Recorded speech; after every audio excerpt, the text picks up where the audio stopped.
Hello, my health freedom loving friends. Misty Karlfeldt here. I'm with Health Freedom Idaho, and I'm chatting with Susan Lane today. We're going to be talking about the First Amendment, and I'm going to talk to you a little bit about why this is a health freedom issue. Susan Lane happened to go protest at Diana Laciando's home on the same day that Health Freedom Idaho was protesting at the CDH, and we were all protesting the ridiculous lockdowns and required masking. And they were also voting on that day, like limiting gathering in home to 10 people or less. And this was right around Thanksgiving. And so, yes, health freedom can also go with the First Amendment right to protest and free speech. So we're going to talk about that today with Susan. Susan, thank you so much for joining literally the day after your hearing and being found guilty for disturbing the peace. It's so upsetting to me because we all as activists are using our First Amendment rights. And if they can find you guilty for disturbing the peace, then it tells me that they can find us all guilty for anything if we speak out against the narrative that the government wants to shove down our throats. Well, that's absolutely right. I think the First Amendment is essential all the time, right? And it's essential that we not be put into a First Amendment zone. We need to be able to speak always, and we have to be able to say things that people don't necessarily like, right? First Amendment protects my right to say things that maybe you don't like, or maybe Diana Laciando doesn't like. But we have to have it. It's not just limited to certain zones. And then when it comes to medical freedom issues, where we might be in the minority sometimes, that's why we need the protection of the First Amendment, because somebody else doesn't like that we're saying what we're saying about medical freedom. Right. And that's the beauty of our constitutional republic. It defends the minorities' rights. It's supposed to. Our Constitution is supposed to. And I have faith that it will ultimately. But in the lower courts right now, that's not happening, sadly. Yeah, it really isn't. So let's start from the beginning. How did you arrive to such a point of frustration? I mean, I know you well. You didn't just decide one day, you know what? I just want to go to Diana Laciando's home and stand on a public sidewalk and make a noise. I know you well enough to know that you worked really, really, really hard to be heard. So tell everybody else what you did and why you reached this level of frustration to take that measure. Right. Well, if I could just back up a little bit, I'd like to say that the reason I live in Idaho is for medical freedom, because I'm from California and my son was on the verge of being kicked out of school in California because I didn't want him to have every single vaccine, including those for STDs and non-communicable diseases. So we moved to Idaho for medical freedom, right? Then the COVID started. And I was at what I believe was the very first rally we had, the day that Brad Little declared lockdown. I was out in front of the Capitol. We were there together. March 25th or something. Mm-hmm. Sarah called that one, and we went down there with a smallish group. And then there were the legislative sessions called that summer, June and August, to try to get the legislatures to tell Brad Little, you have to end the emergency. This isn't constitutional. The people don't want it. You know, I was at those sessions. I was involved in the Brad Little recall. But somewhere during that time, probably, I think it was July, it came onto my radar and so many other people's radars that our local health districts in Idaho were going to be used to push the restrictions, the mask mandates. Right. So unlike California, where you just have an open dictator in charge of the state calling the shots, Brad Little didn't really have the guts to do that. And he farmed out his dirty work to this lower level, the health districts. Mm-hmm. So we began attending like parking lot protests at CDH. And some people were going into the meetings when they were able to. I attended a couple of meetings at Southwest District Health. I was allowed in there without a mask. I wasn't allowed into CDH. Right. So I did attend one meeting at CDH October 20th. You know, a couple of my friends were arrested for not wearing masks. I was threatened and I had to leave or face arrest on that occasion. But I wrote the letters, made the phone calls, did the various protests. We did a letter drive, Misty. I know you remember this one. We did a letter drive and asked people all over Idaho to mail letters to me that we could hand deliver to Brad's office on the second floor in the Idaho Capitol to say, do not call a statewide mask mandate in Idaho. It's not right. That was October or November, I think. So by December, they were not listening to us. They were not responding. They're pushing us farther and farther out of all levels of government, but especially CDH. And so they're pushing for these awful orders that Misty already mentioned, to criminalize the choice to not wear a mask. So they wanted to turn an advisory into an actual misdemeanor. You could be charged with a crime if you didn't wear a mask. And if you, had more than 10 people in your home at Christmas, or if you, what were some of the other crazy things? At one point, you weren't going to be able to go to church. They weren't listening to us. December 4th, they first heard that crazy order at CDH. They were first potentially going to vote on it. We showed up, great big protest outside. They decide not to vote on it. And that brings us up to December 8th. And so the decision was made that there would still be a large parking lot protest outside of CDH, December 8th. But we were aware that the actors on the board of CDH who wanted to pass this order so desperately were afraid to be in the CDH building with us, with people who didn't wear masks, with their own constituents. And they were broadcasting these meetings by way of Zoom from their own homes. They're conducting public business, which should have been open meetings from their own homes. Right. Diana Lacciando on December 4th, clearly via the public Zoom meeting that we can all see, she's in her comfy chair in her living room, where she doesn't have to see the people she's supposed to represent. So we decided we're going to go to her sidewalk. And a small group of people went to one of the other board members' homes. And we said, we're going to be heard. She refuses to hear us. She refuses to face us. Nobody's responding to us. We will be heard. And if we make a loud enough noise, she'll hear us in the house in her comfy chair. And if we really do a good job, our noise, our voice, will be heard through the internet. And maybe the people standing outside at CDH watching or sitting at home watching can hear us. Right. Yeah. Oh, and people may not understand. I mean, I really didn't know before getting into politics that there are open meeting laws. Right. And there are open meeting laws for a reason. And that's so that you can talk to the people who represent you and who are making decisions for you. So when they shut us out, they don't allow us in without a mask, and you and I are not going to wear a mask. And, Governor Little literally shut his doors and locked them. And the people couldn't even go in to deliver letters any longer to his secretary.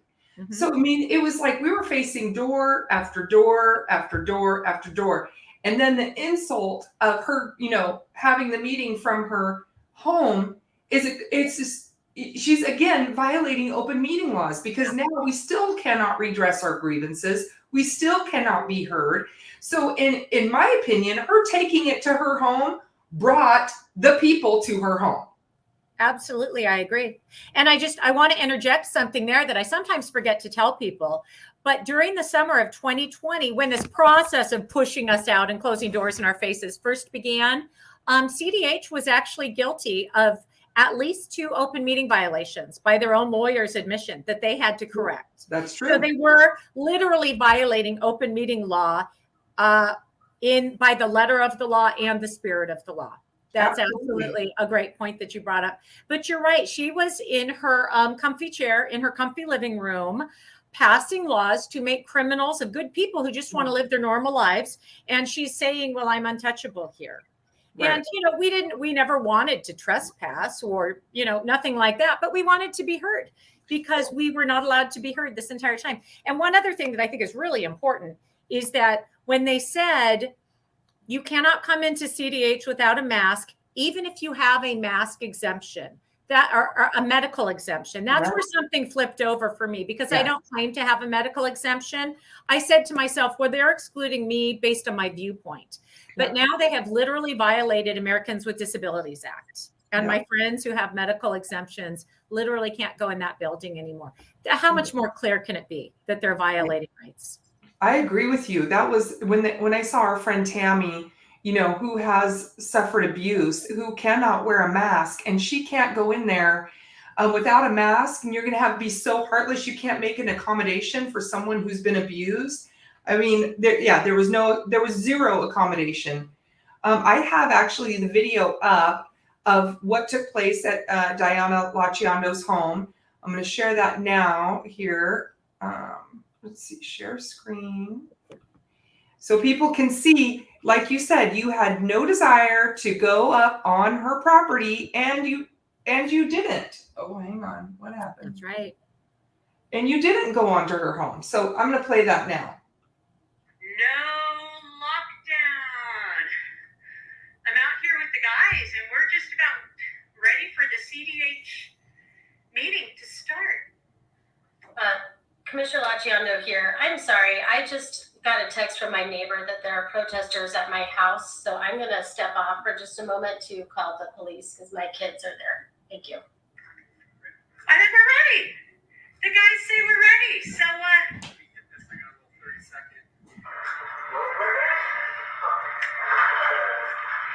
it's a beautiful neighborhood. It must be nice for Diana to live in such luxury, while other people are losing the shirts on their backs. Good for her. That's just great. Here we are. I see a neighbor right on.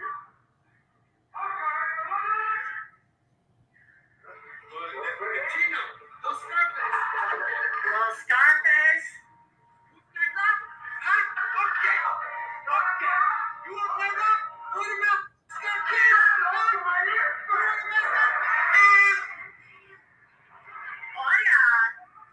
So, the deal is,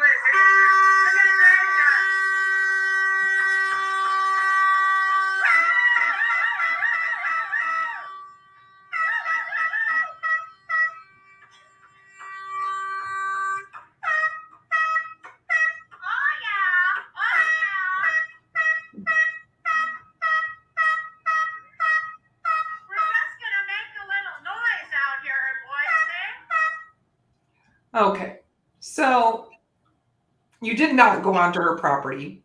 Never touched it. It wasn't at all what was described in the news that a mob of people were banging on her door. Right.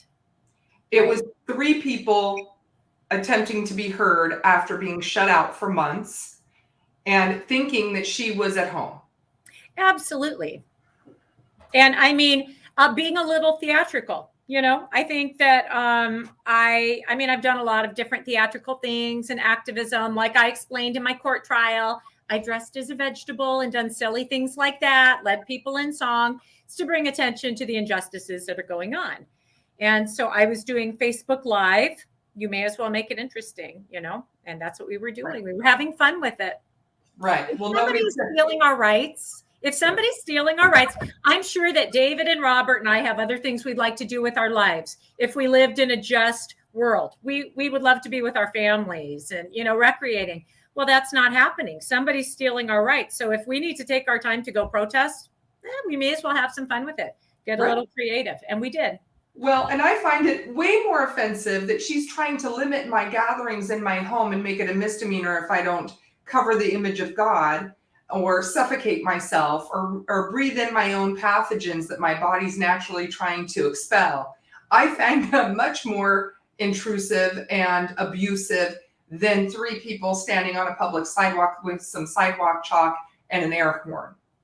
Right. And the fact of the matter is that what you're describing right now is that the health board, and Diana Laciando was really one of the leaders in this effort, they were invading our homes. That's correct. They were invading our lives. What kind of a government says, Misty Karlfeldt, you can't have 11 people for Christmas in your own home? Right. What kind of a government says that? From their comfy chair. And if you do, and we find out about it, that's a misdemeanor. Mm-hmm. So they really were overstepping and invading our lives. And then pretending when we attempted to redress our grievances, when they could no longer ignore us because we were on the sidewalk. At that point, they can't ignore us anymore. They act like victims. That's pretty insulting to me. Yeah, 100%, because they were wanting to victimize us, and we all stood up. I mean, even to the point that we were at gunpoint at the CDH in the parking lot. And that's one thing that I mean, there's just so much here. It's hard to say all of it, right? But when I'm describing to you and to other people the trajectory of what happened, how this started and where it went, they have to understand that by the time December 4th rolled around and this particular order was on the table, there were at least 20 to 30 police officers guarding the front of the CDH. Yes. Again, insulting as if we're criminals. And there were more around the back. December 8th, I wasn't there because I was at Dinah LaChiando's house, but I've seen the video of you guys there, Misty, and they were pushing you out further into the parking lot, into a kind of free speech zone, weren't they? Yeah. They were trying to corral you. And then by the final meeting of December 2020, where this bad order was being considered, I think it was 500 or 600 people there, largely families, moms and dads with children in strollers, babies in arms. I think it was even snowing. This is some real dedication. Tons and tons of officers. But what was the most offensive thing of all of it? What it was? It was the snipers on the roof of the building next door, aimed at women and children. Yeah. Right. And I was told we couldn't have any music because we had music on the CDH parking lot. I was told we couldn't have any music. And I'm looking around. It was surreal. Looking around at these snipers pointing guns at us, and all these mothers and babies and fathers and peaceful people. And I just thought, who just don't want to be intruded upon. That's it. They just don't want to be intruded upon. They want to live their lives. And I thought, you know what? I still can't stand down. So I backed my car up, opened up the speakers. We had a little microphone and a little speaker. Mm-hmm. And I said, you know what? If they're going to arrest me for singing Amazing Grace, then let's expose it. Right. And so I stepped over the line and onto the parking lot with the microphone, and we prayed and we sang Amazing Grace in Idaho, people. Jeez. At gunpoint. We did. And it was so surreal. You just think this cannot happen in Idaho, that we will have snipers pointing their rifles at us, treating us, like you said, treating us like criminals, when literally all we've done is said, don't tread on me. Just don't tread on me. I won't even show up here. Just stop what you're doing. I'll never come back again. Just leave me alone. Well, I applaud you for stepping over that line, because that's what we have to do. I don't mean stepping over the line of the law, but stepping over the artificial line where they're trying to push the boundaries to even belong. And I just really want to contrast the bravery of your average mother who's standing in that parking lot with her baby saying, don't tread on me, while snipers are aimed at her. I want to contrast that to the bad actors in CDH who wouldn't show up at a health board meeting because they're afraid. They're afraid of germs, and they're afraid of constituents expressing themselves. That's right. What a contrast. Yeah.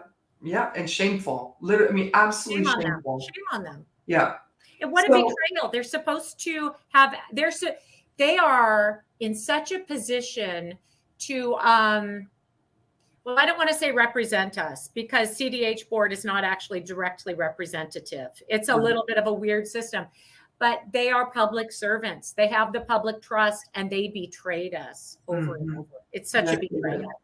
And if they're so fearful, then they're in the wrong position. Go do something else that keeps you in your home if you're so afraid.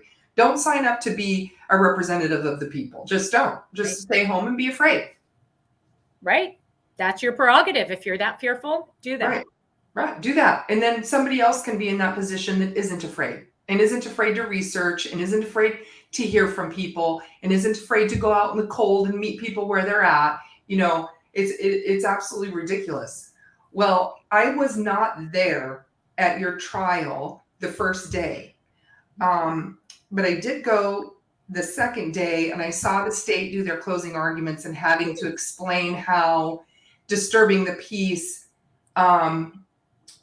how what you did, rose to the level of being malicious.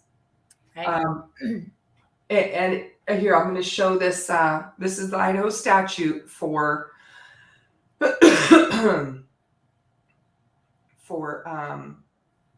disturbing the peace. Okay. And what the state had to prove. Oh, goodness.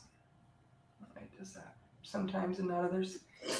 So it says, disturbing the peace, every person who maliciously and willfully disturbs the peace or quiet of any neighborhood, family, or person by loud or unusual noise, or by tumultuous or offensive conduct, or by threatening, traducing, quarreling, challenging to fight, or fighting, or fires a gun or pistol, or uses any vulgar, profane, or indecent language within the presence of hearing of children in a loud or boisterous manner is guilty of a misdemeanor. So really, they had to show that what you were doing, which everybody just saw, was malicious. That's right. That's sort of the linchpin there. And I looked up the definition here of malicious. Means substantially certain to cause injury. Right. Deliberately harmful or spiteful without cause or excuse. This is what I don't understand the jury decided you're guilty on, because there's nothing in that video that shows that you intended to cause injury, that you were deliberately being harmful, or that you were without just cause or excuse. I mean, it just does not rise to the level of malicious. And all I heard, and maybe you can add, maybe there was something the first day, but all I heard was him saying, well, somebody who works in the healthcare field was trying to sleep and you woke them up. And a dad was making dinner and was concerned about his kids, so he had to go check on them. And he said, so the state believes that this rises to the level of malicious, and just completely ignored the definition of malicious. Did I miss something? Well, so first of all, the prosecuting closing arguments weren't well done. And I just want to say that my closing arguments from my team were just terrific. They were articulate, intelligent, and really well delivered. Whereas that guy on the prosecution wasn't good. But you're absolutely right. The whole thing hangs on the word malicious. Well, one thing I learned during the course of this trial is that there is actually a legal definition of malicious that they used, which is to vex or annoy. So if you had tried to introduce your definition right there, which did happen, somebody, I think it was my side, tried to introduce a definition, I'm not sure. The judge would say that's not allowed. We already have a legal definition from case law. Right. So I think that, gosh, there's just so much to unpack here, Misty, that we won't get to all of it. So it's important for me to just try to narrow down what I want to say here. The whole thing did hang on the word malicious. That's what the disrupting the peace charge hangs on. It doesn't hang on whether I made noise. I clearly did. Doesn't hang on whether I did it intentionally. Oh, yes, I went there intentionally to be heard. It's not a matter of decibel level or time of night. So the entire thing is that they had to prove I was malicious. I think that my lawyers proved that I was very justified. We were redressing our grievances. We told our story about how we've been pushed out of government, just like you and I began this conversation with that story. It's true. So there was no maliciousness. There was no intention to harm. And I would argue that there really wasn't actual harm done. I mean, I banged on a bucket. You guys. So, but the maliciousness was essential for them in order to get the guilty verdict, right? Well, if I could just segue over to the First Amendment part of this conversation, my team, and it was my contention, my team wrote a motion that this was a First Amendment issue. My rights to political protest, legally protected political protest, were actually violated when I was arrested. My speech was chilled. And I think that that's easy to imagine because everybody saw the way I was arrested and it was a big deal. And Mayor McLean said she's going to hunt us down, right?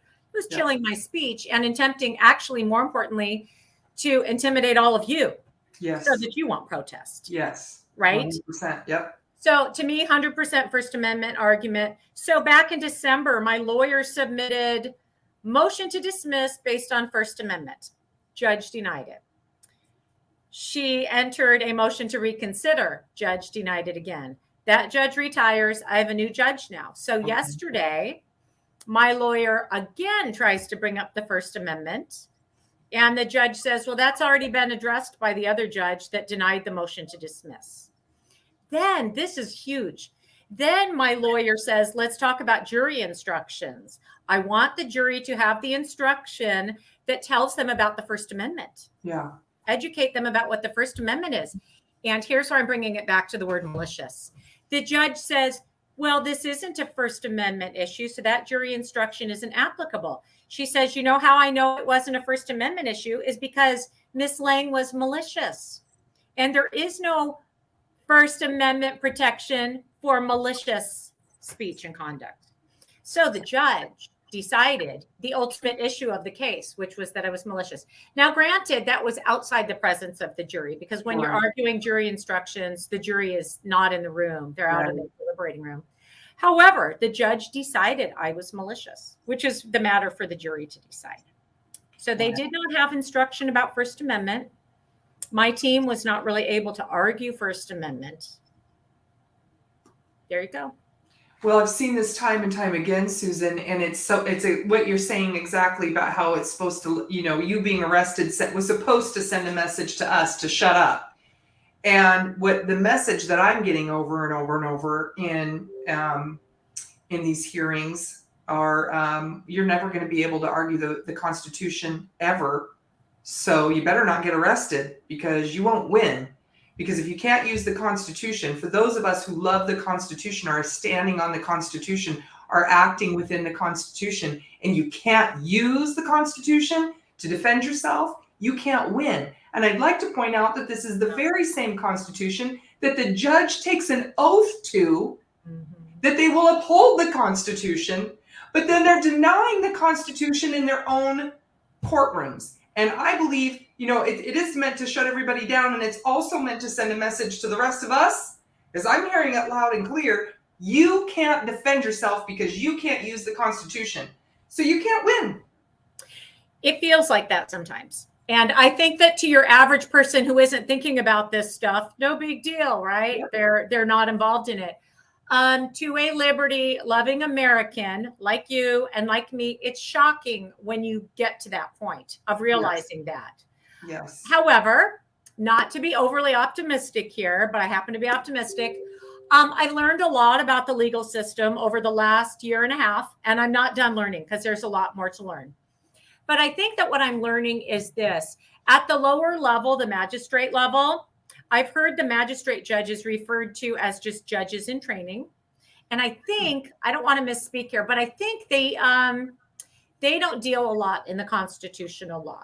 So beside the fact that they may be on a different side politically from us, or there may be corruption, I'm not going to say there is or there isn't. I believe that it is pretty typical at the magistrate level for them to try to narrow the scope and to keep the Constitution out of it. So what you do have to do, and this is where the hope is you or your lawyer, if you have one, need to be building your record for appeals the whole time. Okay. And I want to say something right now. I want to give a plug. There's a man named Dr. Graves who has a program called How to Win in Court or something. He has a trademark jurisdictionary. It's a terrific course. He's a terrific constitutional lawyer, freedom lover who started this course many years ago. And in the last 2 years, a lot of us liberty lovers have jumped on. Ooh. And so in taking his course, as well as talking to people and everything else, I've begun to learn that when you're in the lower level of the court, you are building a case for appeals. The better case you build for appeals, the more likely you are to win in the lower level. But if you don't, when you get to the appeals, you can argue your constitutional argument if you have laid the proper foundation. So that's where the hope is at the next level. And I will be appealing if a mistrial isn't for some reason declared or something like that. I will be appealing. So that's the hope, Misty. We can pursue these constitutional arguments as we get out of the magistrate court and into the higher levels. Okay. There's hope for that. I'm gonna be watching that. Yeah. Because I don't know very many people who have appealed. So I will definitely be watching that and hoping that you're right, because, it's super disturbing to me that we can't stand on the Constitution. I hear it over and over and over again, judges giving instruction to the jury to not consider the Constitution. And even in some other trials, when they try to bring up different amendments, going, nope, can't hear that. And the prosecution immediately is, nope, you can't hear that, objection, Constitution, objection, and the judge going in favor of that. And so anyway, I hope you're right, friend. And I'm looking forward to a victory for you, because you deserve it and we all need it. Yeah, right. And I'm not guaranteeing that I will have a victory. I may not. But what I am saying is that if we stand with courage and we keep going forward and we don't stop, even if we don't get that victory, the tyrants are exposing themselves. For sure. Right? I mean, so here I am, you're interviewing me and people can hear it now, right? For sure. If you don't push that, the story doesn't get out. If you don't, yes, I agree with you 100%. And you were offered a plea deal or multiple plea deals. What did that look like? Oh my gosh. So the first one was in September, and I honestly don't remember what it consisted of. I remember it was really different from the second plea deal, which I remember a little bit better. I do have to say that I have a second charge for resisting and obstructing that happened at the door of Central District Health. So I have 2 charges pending, and they use that when they're offering plea deals, right? Because they say, we'll drop this charge if you'll plead guilty to that charge. The second plea deal, which I could talk a little bit about, included fines, which is fairly standard. I think it included like 5 days in jail, but suspended for time served or something, and might have included unsupervised probation. I'm not sure. It might have included like a restraining order from Diana Laciondo in her neighborhood. I'm not sure. But here's the thing, Misty. It included a thinking errors course. And so I responded to my lawyer, who had already told I won't accept any deal anyhow. But she was obligated to communicate all deals to me, which is fine. I said, no, I'm not doing state-sponsored re-education camp. Right. You can tell the prosecutor that my thinking is just fine. Thank you. And that certain bad actors who I named, they should be arrested. They should be in jail. I shouldn't be in jail. Thinking errors course, Misty. You know what? I didn't even know it existed until you said that somewhere. I saw it somewhere, you had posted it. So I looked it up. I'm going to share this screen. Thinking it's real. In case anybody's like, she's making this up, this is tinfoil hat. It's real. Here it is. Thinking errors class, also referred to as cognitive behavior skills training. Oh. And here's the 8 hours. You pay $165 for an 8-hour online class. Or goodness me, you could go for a whole 32 hours to retrain on how to think, Susan, for $528. And then I was looking down here about how you pass. How does this, do you just have to sit through some online tutorial and like, yes, I'm still here. Yes, I'm still here.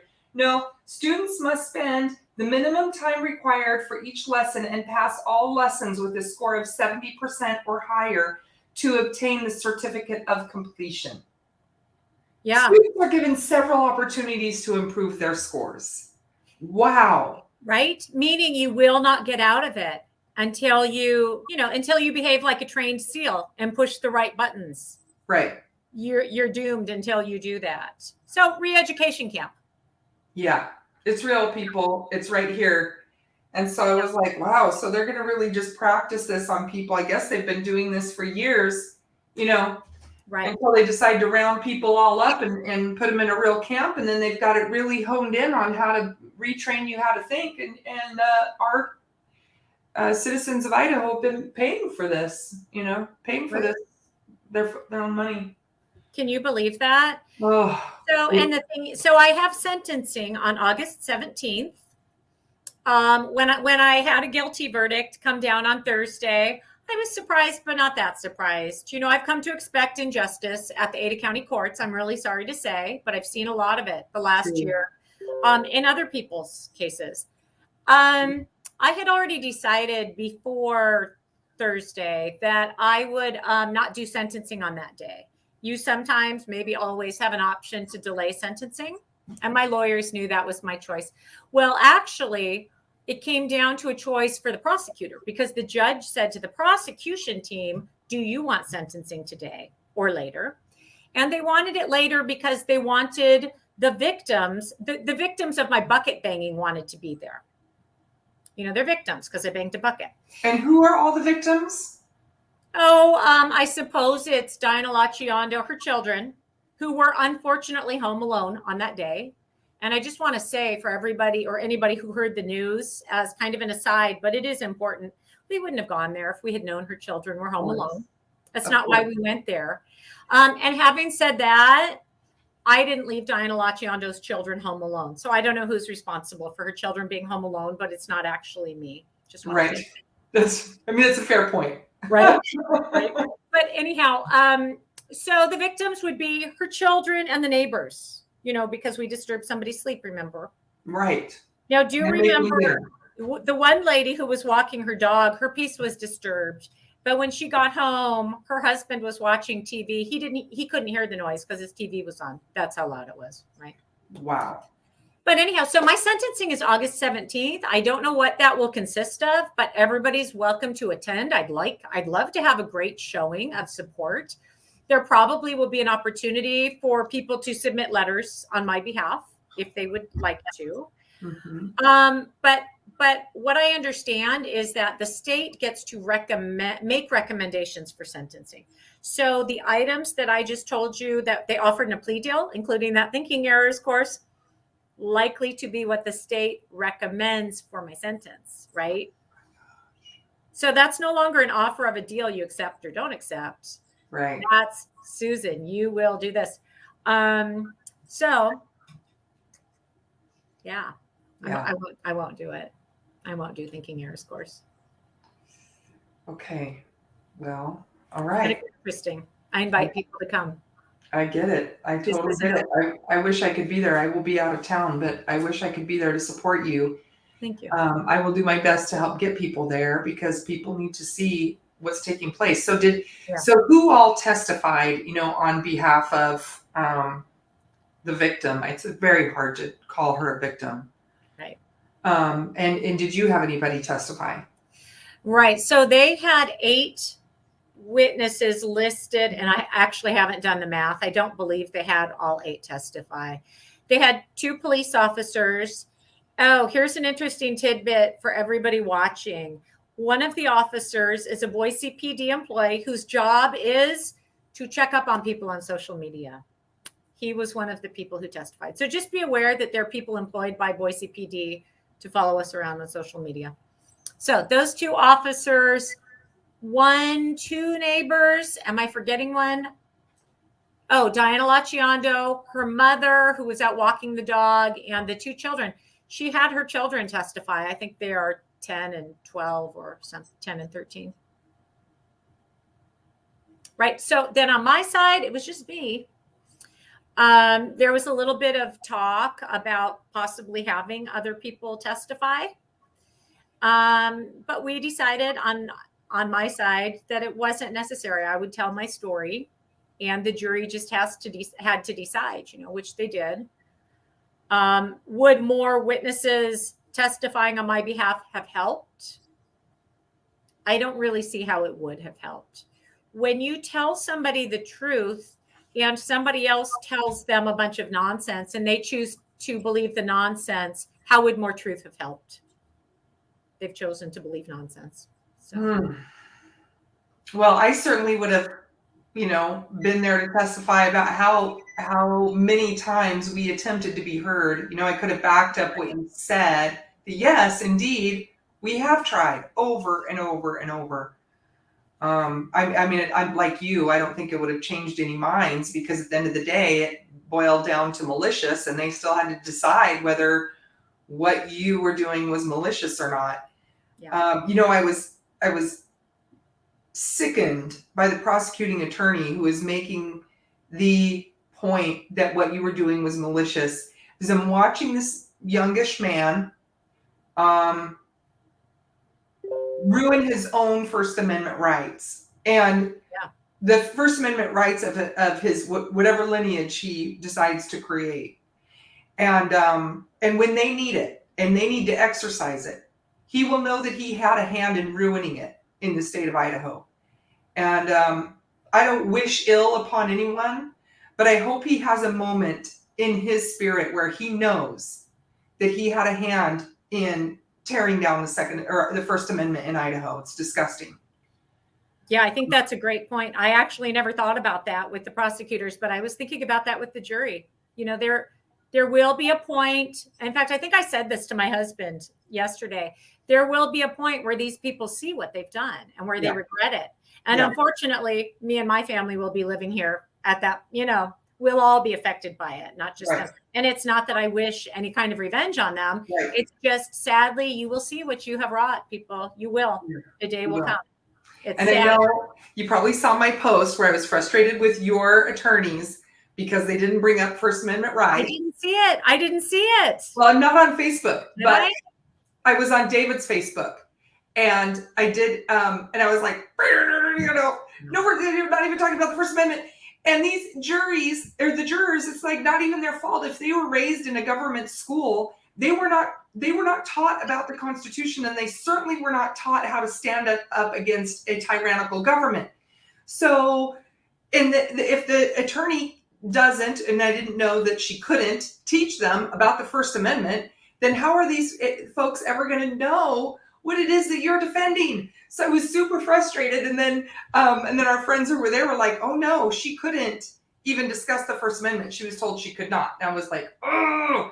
So, but I will say a couple of things that I wish that your attorney had done.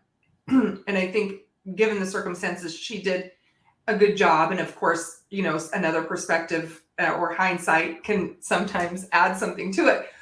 But I felt that I wish she would have put it on them in a way that they could put themselves in your shoes, like we're talking about.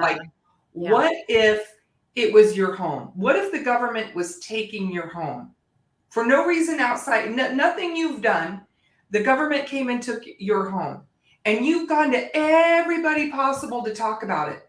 Would you want the right to stand on a public sidewalk and yell and scream at the person who's deciding whether or not to take your home? Bang on a drum? Blow an air horn? Right. What if they were taking your children? What if they were deciding that day that your home was going to be boarded up and you could no longer have food delivered to you? You know, I mean, like, I don't know what the right scenario would be to try to help them put themselves in your shoes outside of COVID masks or whatever. But to say, you know, what is it that is your hill? This is Susan's hill. Right. It may not be your hill, but trying to find their hill where they would be like, okay, I could see resorting to that on that hill. If that were to happen, I'm not saying it would happen, but if that were to happen, would you want the right to do that? You know, so I think that was one spot that I would have liked to have seen. I don't know if you think that would help. No, I think that's a great idea. I think that making it personal for somebody. Yes. The empathy factor. Absolutely. That would have been very good.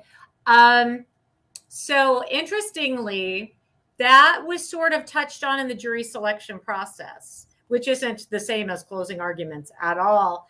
I don't know if you've ever been present for jury selection, Misty. It's quite an art. They want to find out how people are so they can know who to weed out, right?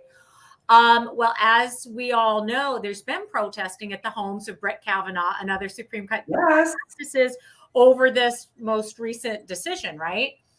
And the fascinating thing about that is those people very likely have different political views from you and me. Right. But they're using the same avenues to redress their grievances with their government. Right.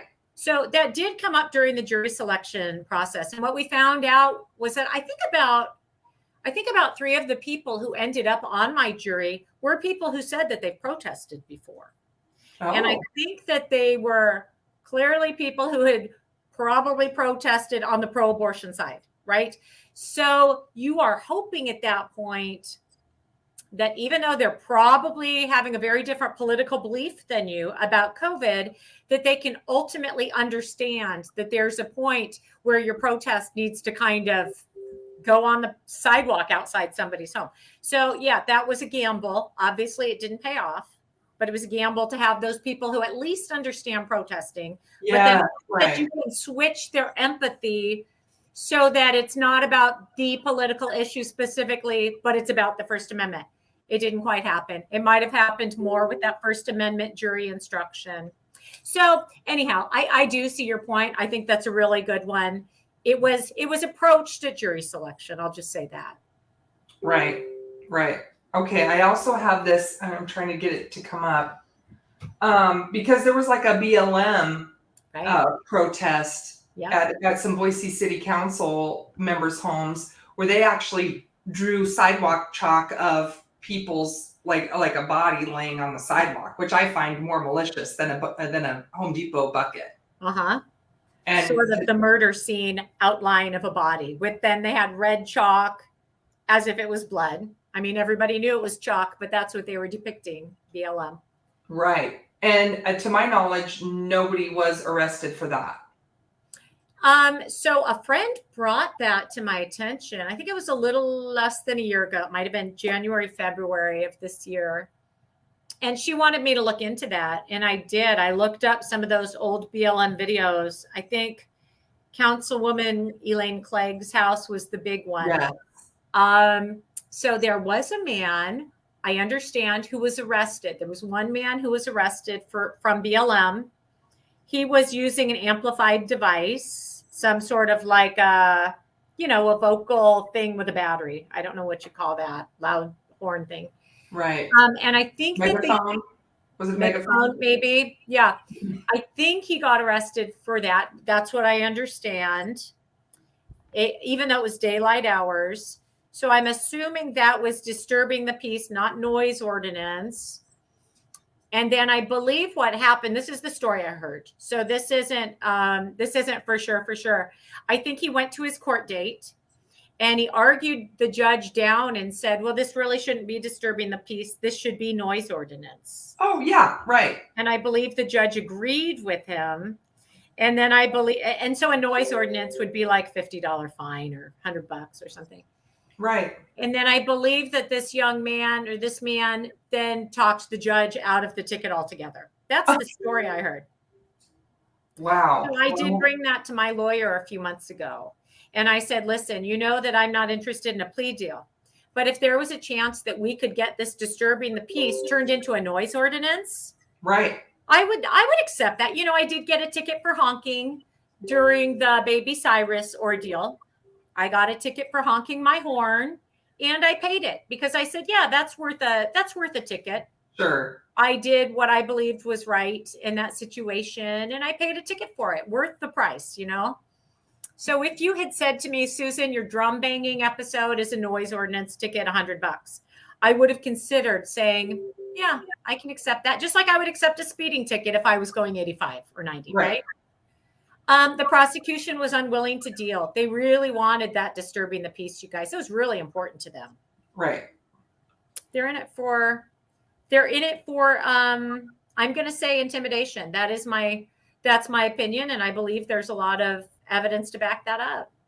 Yeah. Okay. There it is. Finally. Sorry. It took me a minute, but you can see in this photo, the sidewalk chalk outline. And so to show, I thought, well, to me, that's much more intimidating than a drum. But anyway. Right. Well, you know that at our protest, we had written, not me personally, but no lockdown. That's what we wrote on the sidewalk. Right. Right. Compared to dead body outlines with blood. Yes, exactly. Exactly right. And so it just doesn't seem like equal representation under the law right now. Right. So I guess that a lot of times when we get arrested, it's really frustrating because we say these people over here didn't get arrested. And what they did was pretty roughly equivalent. Mhm. And possibly it's because of their political view, right? Right. Like it is my viewpoint. Again, it is political. Right. I think that was really obvious with Boise Mayor McLean's statements about us and me after the fact. Right. Right. And truly, well, so here's some more interesting information. I don't know if you know this, Misty. So, Mayor McLean promised that investigators would work all that night to identify the suspects and arrest us, which they did. They had arrest warrants ready by like 8:00 the next morning. I was arrested at my home at like 2:30. But here's the thing. The arrest warrant was sealed, so nobody could look at it. I don't know why. It was a no-knock warrant. So I was arrested. I answered my door. Officers were friendly. We ended up really having a great chat, etc., as we drove downtown and waited my turn to be processed in the port. But the point is, Judge David Manweiler checked off the boxes on the warrant that gave officers permission to enter my home in the middle of the night. It also gave them permission to extradite me from any county in Idaho. They treated this like I was a serious violent criminal. Wow. I mean, I've seen videos of what can take place with those no-knock warrants. Right. I mean, that's a risk to your family. Yeah. Wow. So the way it went down. Justified because of a bucket, a banging of a bucket. It's just absurd. And I shouted and I did an air horn. Oh my gosh. Yeah. So don't tell me this wasn't a political arrest. Right. Absolute nonsense that it wasn't. When my original judge, Judge Oates, said he was denying the motion to dismiss based on First Amendment, he said, no, this isn't a First Amendment issue. The very last thing he said in his response to the motion was, undoubtedly, Ms. Lang will claim that her speech was chilled, but it clearly wasn't chilled because she wasn't arrested during the act. In fact, Ms. Lang wasn't arrested for a month after the protest. And I went a little bananas and I called my lawyer and I said, what? I was arrested within 20 hours in the midst of a media storm after the mayor said she would hunt me down with a no-knock sealed warrant. Wow. Wow. Not only that, but Misty, I don't know if you remember this. In statements that Mayor McLean made during that week, she also referred to some anti-Semitic graffiti that happened apparently the same night. She tried to link that to us. Yes. That's the most offensive thing you could do to me, to try to get me nailed as some sort of, white supremacist racist. Yeah. And so she's very careful to not defame, right? So that she couldn't be sued. But the insinuation was there. I've seen emails that she wrote to constituents. They tried to link that to us, just in the public's mind, in the court of public opinion. Yeah, which is really all that mattered. That's political. That's political warfare. I'm sorry. That's what they're conducting against their citizens. Yeah, absolutely. You're absolutely right. So the other thing that I thought about that your attorney, I wanted to see her do, I guess, and maybe there was something that was discovered during jury selection that I'm unaware of because I wasn't there. But when she was saying, you can disagree with Susan's, position on masks and still find her innocent. You can disagree with the way Susan handled it and still find her innocent. And I was like, yes. Mm-hmm. But then I kind of wanted her to go to the next step and say, and if you agree with Susan, you can also find her innocent. So I didn't love the presumption that they disagreed with you. Right. Well, so I have to say that was Justine Parker, one of my two public defenders. She's been with my case since September of last year. I really appreciate her. And I think she did a really great job. And I really thought her closing argument was just right on point. Really loved her. But I have to tell you, I felt the exact same thing at that moment, Misty. I was waiting for that. Or you can agree with Miss Lang. You can agree with her and not find her not guilty. I was waiting for that as well. Okay. All right. Okay. Because I thought, well, maybe I don't want to be too hard on her. I thought maybe she knows that they all disagree with her. But it set the tone that she didn't agree with you. And that perception, I think, was important for her to not send that perception and to be like, I mean, you can totally agree with her. You can agree with her position and not find it, and I was like, oh, opportunity missed, I thought. Right. I can feel that. I know what you're saying. I feel that way too. Because I'm like, I agree with her. Right. Right. Like, where is there room for that? Yeah, I totally feel that too. I mean, I think it's a strategic lawyer thing. And I just am so grateful to those lawyers. And I think she did a great job, but I shared that feeling at that moment. I felt that exact same thing. And these were public defenders, right? That you had. They were public defenders. And initially I was going to go pro se, represent myself. I think that's a fantastic thing to learn to do. I think we need to all learn a lot about the law and a lot about the courts these days. I just think that's where we're at. We really do. That's why I'm taking the course I mentioned, jurisdictionary. But I think there was a certain point where, I just was in over my head. I don't want to say that I couldn't have done it. I do think people can represent themselves. I just felt led to accept the public defender when my judge tried to steer me in that direction. I was resistant at first to him steering me. But then it just seemed like God wanted me to go that way. And I did. That's all there is to it. And, this has been such an emotional journey. I mean, imagine having your name dragged through the mud, right? Imagine having your mugshot, which is horrible, by the way, like go all the way to the UK, all the way around the country, all the way around the world. It was emotional. It was hard. This whole thing has been hard. It's dragged on for too long because the courts have closed, because the courts have played all kinds of nonsense games. It's been a real learning curve for me. So at the end of the day, the right thing for me to do was to just follow my intuition and the promptings from God and just do that and say, there are these people who are experts. I know a lot of people don't trust lawyers. A lot of people have bad things to say about public defenders. And a lot of those things are probably well earned. But I decided that I trusted God and God wanted me to go this path. So I'm going to work with these people. Okay. I wasn't necessarily easy to work with. Excuse me. I stood my ground and I told those lawyers, I think we need to do this. One of the lawyers and I may have had a little shouting match last week, but then we came to terms. So I wasn't just a passive passenger with them. Sure. Which may have taught them something. And to your point about, police officers being paid to watch our videos. I was at the Capitol one time and, I introduced myself to a police officer or whatever. And he said, oh, I know. I watch your videos. I don't know if that was a slip up or what. And at first I was like, oh, a friendly. And then it was like, oh. And I said, am I paying you to watch my videos? And he flushed red. Right. I have some good stories about that I'm not at liberty to tell yet, but there's more there than what you know. Ooh. They are watching us. I said, I hope you learned something. I mean, I don't know what else to say. I mean, it's out there for the public to view and he's the public and, I hope they learn something and I hope they see the genuine desire to defend the Constitution.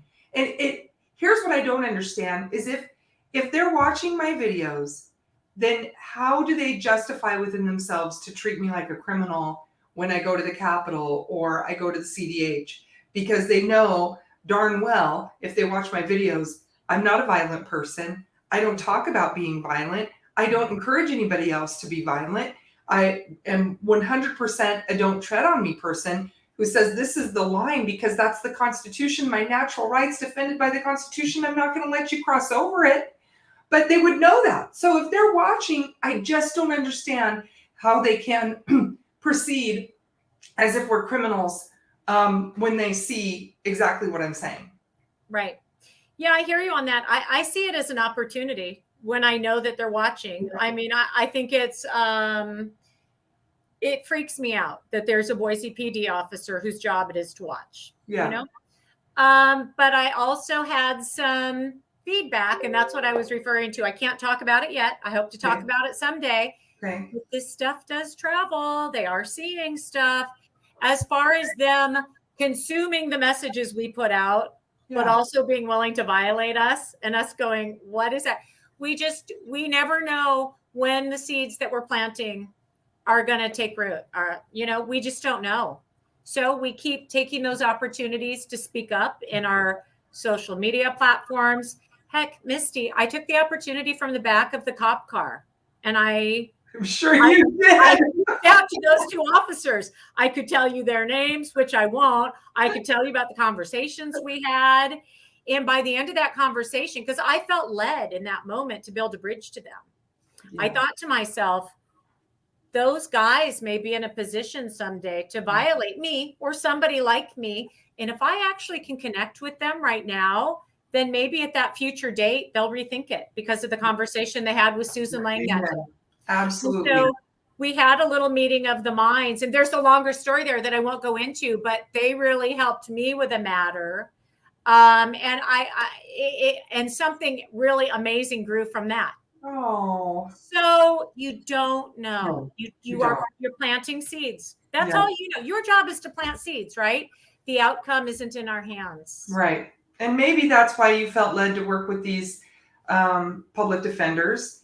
And maybe they'll be great warriors to defend the Constitution someday because of their interaction with you. And I pray that good comes out of it, because you can't be around Susan Lang for very long and not hear about the Constitution and start learning a thing or two. Yeah, right. I mean, and I actually have had those similar thoughts about these two young lawyers, because they're both maybe around 30. Yeah. I don't really know.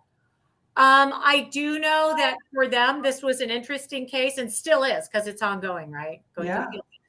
But this isn't what they normally get to do. Right. They normally have like DUIs, probably possession, standard, boring. People accept plea deals, right? So now they have this outspoken older lady who's like, we're taking it all the way, guys. I'm telling you what I think. Did you see this meme? Did you hear about this? And who knows what can come from that. So we just have faith that something good will come from it. And I think it is. I think I've already seen some fruit from that. Oh, I hope so. Okay, so then the other two fellas that were with you, David Pettinger, he took a plea deal. Yep. And the funny thing about that is that he took a plea deal to be a graffiti artist because it was less. And as everybody can see in the video, he didn't even do the sidewalk chalk. No, isn't that nuts? So it doesn't seem to even to matter to them if the plea deal is accurate. It's just that they get one. 100%.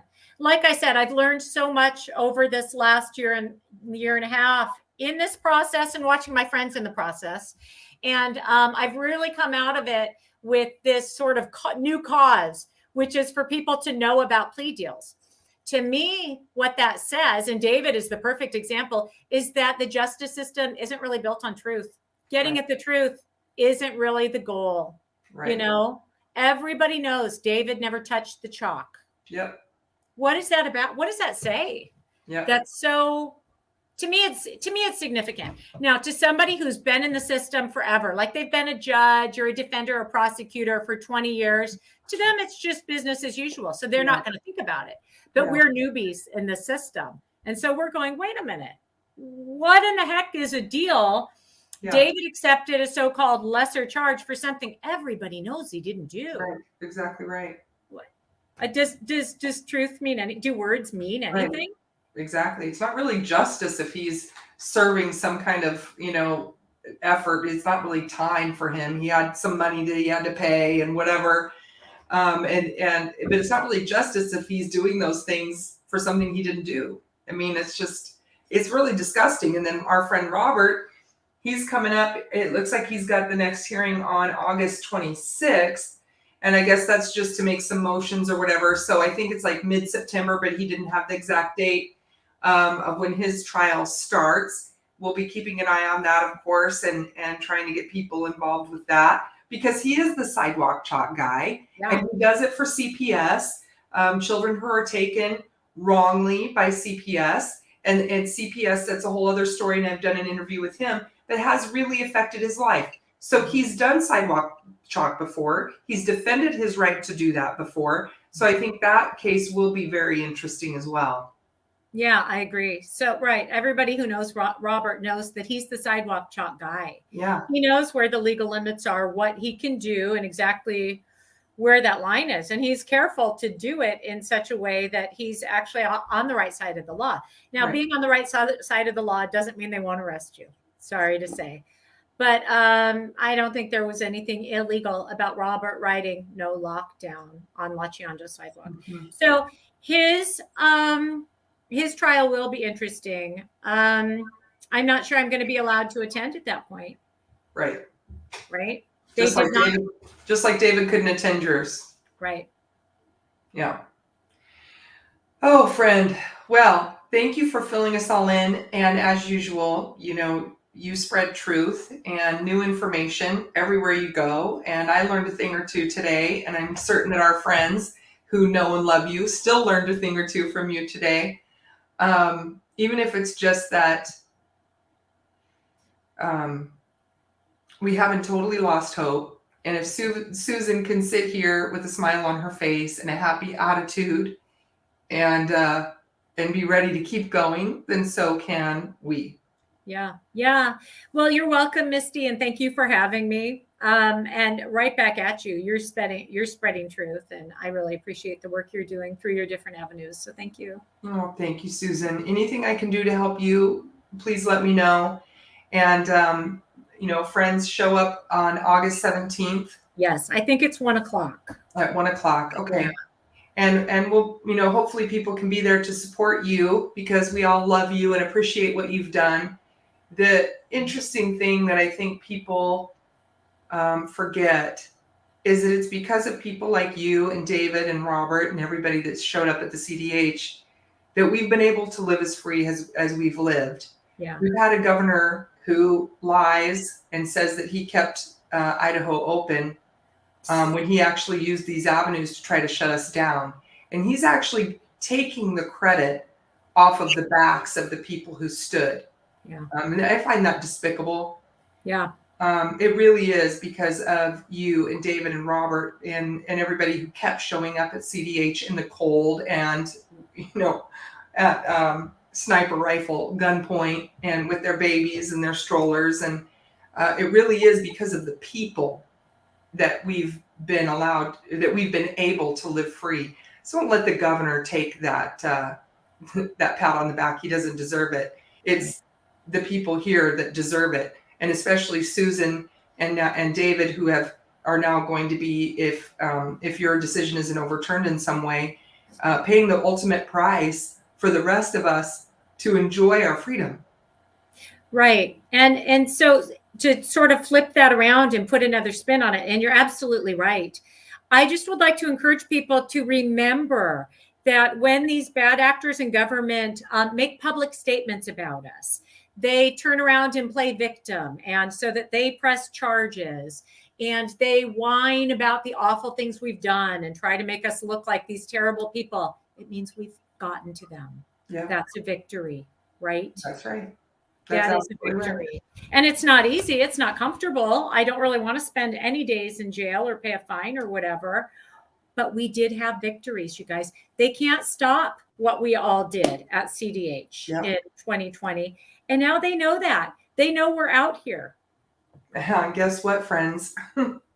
We'll do it again. So for anybody watching who wants to tread on our rights or intrude into our home and our liberty, we'll do it again because we love our liberty. And that's one of the reasons, like Susan came to Idaho. That's why we live here. Yeah. We live here to live free, and we're going to defend it. Yeah, they can't win in the end. They can't. No, they can't. They can't. I mean, they saw that movement growing and growing and growing. Yeah. As an activist, it was a beautiful sight. I loved it. It was. It was. Yeah. Well, good night. Good night, all. Please just reach out with support and love to Susan. Be there for her sentencing and be praying that this whole thing is just overturned and something happens like a mistrial or something, because it really affects us all for Susan to have a guilty verdict. Yeah. Good night for now. Bye.